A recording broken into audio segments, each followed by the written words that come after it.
In about 2 weeks, I'm leaving for a month-long vacation to Southeast Asia. With this trip being what it is and being a much more adventurous type of trip, we gotta pack light. And that means clothes. That also means camera gear. So in this trip, we're going to Indonesia, Thailand, Singapore, Vietnam, and the Philippines. So it's gonna be quite the adventure of bouncing around a good amount. And with that, of course, I wanna capture content, but I don't wanna take a whole cinema kit for my entire trip. So let's talk about what I'm taking and what's in my camera bag for my month-long trip to Southeast Asia. I'm looking so preppy right now. I'm never wearing collared shirts unless it's like a flannel. So first things first, let's talk about the camera bag that I'm bringing. This right here is the DB camera bag. Now, when I bought it, it was called the backpack, and I'm not sure the exact liters of it, but I think it's probably about 25 liters.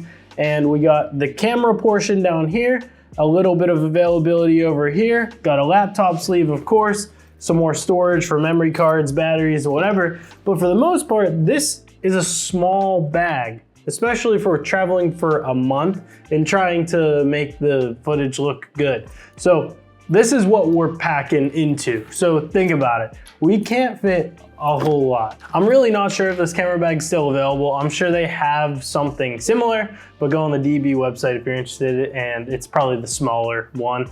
Little heads up though, you have to buy the insert separate from the backpack. So whenever I bought the backpack, I just had an empty shell of a backpack, and then I needed to buy the insert, so I couldn't use it for a few weeks after. Kind of annoying, but it is what it is. But that's the backpack I'm taking, and now let's talk cameras that'll be in there. The first camera I'll be bringing is the Canon R5, which is what I'm recording on right now.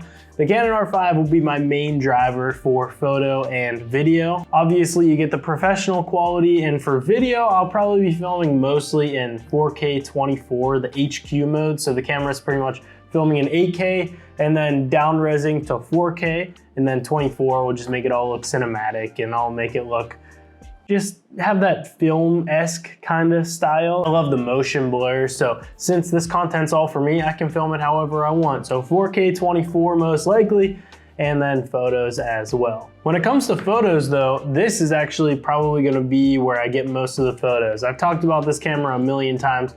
This is the Ricoh GR2. This camera stinks at video, good at photo, but it's great to just have in your pocket. And whenever we're walking around the streets of Indonesia, whatever it may be, this thing's awesome for street photography. With the flash, whenever it comes in at night, I love this camera so much. And actually, when I went to Hawaii, this is the only camera I brought. I didn't even bring the R5. I only brought the Ricoh GR2, and this thing will be a huge addition to my kit for this trip to Southeast Asia. We're bringing a lot of cameras, so let's go through the next ones quick. This is the Canon PowerShot A2200. Obviously very small. This is the one that me and my girlfriend call Old Red. I made a whole video about this camera if you're more interested in it, but it gives you that VHS type of look and the very vintage look. This is cool just for like the nostalgia of it. That's what this camera will be used for. I like using it for video. My girlfriend likes to use it for photo, so this has to go in the kit. She really don't have an option. Additionally, I'm gonna be bringing this 360 camera. This is the Insta360 X3, and this with the selfie stick is really cool. And the selfie stick that it's on disappears because of the technology inside of this thing. I'm just looking forward to getting some funny perspectives and getting some very raw and more so just for me kind of content, and this will be just fun for me and my girlfriend to have. Then for cameras, the last camera that I'm considering bringing is my film camera. I haven't decided yet. I'm leaning in the direction of not bringing the film camera. One, it's kind of bulky even though it's small, and then I don't know, I'm just not a huge film guy, and the Ricoh kind of replaces the film, so then I don't have to pay hundreds of dollars to get all the rolls of film developed once I get back. So I'm leaning in the direction of not taking film, but maybe this will be in my kit. Now moving on to lenses. Once again, don't have it in hand because it's filming right now, but the only lens that I'm taking is the RF 24-70 f2.8. I'm bringing that, and then I'm bringing an ND filter with that, and that is the only lens I'm taking. Why wouldn't I take a 70-200? Well, there's probably shots in like the there's like fields. It's not obviously not cornfields, but in Bali, there's these fields where you can get these super cool compressed shots. I just don't think getting that one shot is worth carrying this super heavy 70-200 with me. And then when it comes to the 16-35, why wouldn't I bring that? I just don't think that bringing a 16mm is worth the jump from 24. So if I was gonna bring another lens, I'd probably bring the 70-200, but too heavy. I rarely ever use it when I'm bringing on these trips. So all I'm bringing is the 24-70. And then luckily the R5 has different modes where you can crop in camera. And also it's 45 megapixels. So if I really need compression or I really need to be tight on something, I can take it at 70mm and then just crop in and post. Another thing that I was on the fence of getting and bringing in general was a drone. Drones are always weird when you're traveling abroad, but the perspective is always very unique, and I end up liking it after the fact, but it's a little bit anxiety inducing whenever you are flying in these foreign countries, not knowing if you can, if you can't, where you can, where you can't. I usually opt for no drone, but instead of bringing my Mavic 3 that I just recently got for my real estate videos, I decided to order the brand new DJI Mini 4 Pro. Now, why would I order that? Well, it's super small. It's under 250 grams, which is very nice. It's literally the size of your hand. So when it comes to fitting in a small bag, it's not gonna add much weight at all. So what I'm gonna be taking is the drone, 2 batteries, and the controller. That's it. So we think about it, whenever we look into the camera bag, it's gonna be the camera right here, the main camera, the R5, and then we can fit the Mini 4 Pro here, battery here maybe, and then remote somewhere in there. And that's all we really need to worry about. This drone is super small, and instead of having the Mavic 3 filling up this whole space, also being over 249 grams, and if you don't know about that, that opens a whole can of worms where it's legal things and you need to register it and all that. So don't want to worry about that in a foreign country. It's really just shots for me. So I'm not too worried about that. And so this camera portion is pretty much filled up. That's why I'm not taking much camera gear at all. Okay, now moving on to the more boring stuff, but I think a lot of people will actually be interested in it.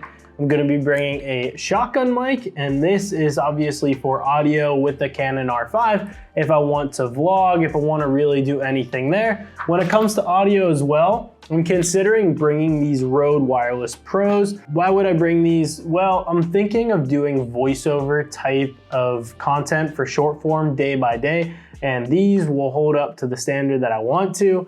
I don't really like recording audio in my phone if I don't have to, so these just get the purist in me happy, and the professional grade, that's why I'm bringing these. But I would bring these with just one of the simple windscreens that I don't have on me right now. Next up, this is something I just bought, and this is just a mini tripod. Now you might be thinking, that thing is so small, that's designed for a phone, but if you get these legs out here and make the base a little wider, you can set it down and also extend the legs here.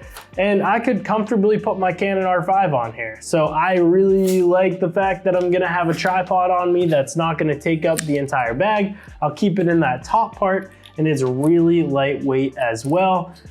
I didn't want to bring my big tripod that I have. I have like 3 tiers of tripods. I have a cinema tripod, and then I have my photo tripod, which the camera's on right now. It's a Pro Master tripod. And then I have this. This is really nice for travel, but I would not necessarily trust this for all professional gigs and stuff like that. But when it comes to traveling and just having something small in your backpack, let's say I want to get a shot of me and Amberly whenever we're walking around. This I can set down and walk away, and I won't really have to worry about it because it's sturdy enough. And then when it comes to batteries in my bag, what we're gonna be taking is 4 of these Canon batteries. This is for the R5, the ones with the little hologram on it. Can you see that? There's the hologram.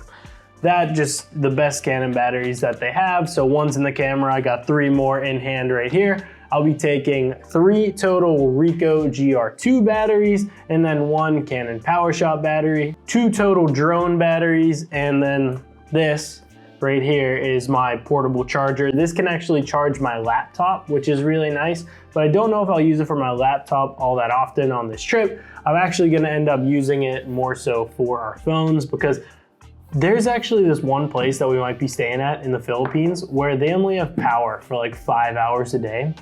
So that's gonna be interesting. A little bit of a shock there coming from a Chicago boy. But I'll be using this to charge phones, maybe even camera batteries, but this thing has a ton of juice, and as long as you charge it overnight with the right kind of brick, you're good to go. For memory cards, I'll be bringing a CF Express Type B, which is for the Canon R5, and then this whole divider for all of my SDs and my micro SDs. The main ones that I'll need are a 64 gig SD for the Ricoh GR2, a 64 or a 32 gig for the PowerShot, a 128 gig micro SD for the 360 camera. I just ordered a 256 micro SD for the drone, and to my knowledge, that's all we'll really need, but I'll have plenty of extras. This thing's super small. If you don't have a Pelican SD card holder or whatever cards you use, you should get one. It doesn't have to be Pelican. You can probably find one for cheap on Amazon, but this thing is one of the non-negotiables for everywhere I go, and any trip that I do, any job that I work on, this thing comes in handy. For the memory cards, we also have the little dongles because, you know, that's what you deal with whenever you have all these different kinds of cards. This one's the CF Express. This one is an SD and micro SD. Yes, my laptop that I have has an SD card reader in it, but not a micro SD, so that's what this is for. Also just kind of a backup because say something poops out, well, I know this one will hopefully work and they don't both drop out on me, but yeah, just have both of these dongles, and then I'll be dumping onto these. So we got a 4 terabyte SSD, and then we have a 5 terabyte LaCie hard drive. This is more for backing up. This is more for working off of. I don't think I'll be shooting 4 terabytes of content during this trip, but God forbid I do, I can dump more onto here because the last thing I want to do is not be able to dump my footage because I want to edit while I'm there. Hopefully. But these two are what I'm taking. I'm on the fence of just ordering another 4 terabyte SSD to have because I'd rather be on fast SSDs that aren't really gonna give me any problems, fingers crossed, than be on the LaCie where it'll be super slow and trying to work with that. So now looking down on my list that I have, I got the camera bag, we talked about that, the cameras, we got the R5, the Ricoh GR2, Canon PowerShot, 360 camera, maybe the film camera. For lenses, the 24-70, drone, DJI Mini 4 Pro, accessories, we got the R5 batteries, Ricoh batteries, drone batteries, portable charger, CF Express reader, SD and micro SD reader. Oh, we got chargers. Chargers, you gotta bring those, of course. One of the things, and I'll be right back so I can show you this. One of the things that I've started to love is traveling with these for the Canon R5. So this charger for the Canon R5, obviously you can charge 2 batteries at once, and then it has a USB-C and a micro USB port. Both of them can charge the batteries. So if you only have one of the wires, well, you're good. Instead of bringing this one that's from Canon, now this one might be a little bit more reliable, but you can charge 1 battery, and also this wall charger doesn't always fit into the wall at a hotel or whatever it may be. Because, you know, if it sticks out a little bit, this isn't gonna be able to get all the way in the wall, which is very frustrating. So I just bring 1 or 2 of these because I have multiple USB-Cs and I can use my laptop charger. I can use really whatever I need, and these will be ready to go for charging the Canon R5. Now we got, oh, I gotta bring a camera strap. I forgot a camera strap whenever I went to Gatlinburg, Tennessee. And we ended up going to Ace Hardware and just getting some string and making a makeshift camera strap because going on a hike without a camera strap is damn near impossible. So camera strap is an essential. Do not forget that. Remind me, do not forget that. Or else we'll be going to some kind of hardware store over in Southeast Asia. Allen wrenches, of course, for tightening the tripod screw, Rode wireless mics, hard drives, mini tripod, and then the last thing that we won't harp on too much is my laptop. My laptop is a 14-inch MacBook Pro, and the charger, of course, and I'm a little bit nervous about this just because like if we're hiking the waterfalls and stuff, this is the one thing that I'm like, I wish I could leave it behind and I wish I could just edit everything like on a phone or something else, but this thing, yeah, this is the only thing that I'm a little bit nervous about. So I'll be bringing it, maybe leaving it back at hotels, but even that makes me nervous. Yeah, but the MacBook Pro, 64 gigs of RAM, M1 Max, still a beast of a computer that will be on me all the time. All right, so if you're watching this, I've probably already been in Southeast Asia for a little bit. So trip hopefully is going well. If I forgot anything, I'm sure I'll update you about that. But thank you for watching. Subscribe if you're not already. Like this video, and I know that means nothing to you, but it really helps me. And I'll see you in the next video. Peace.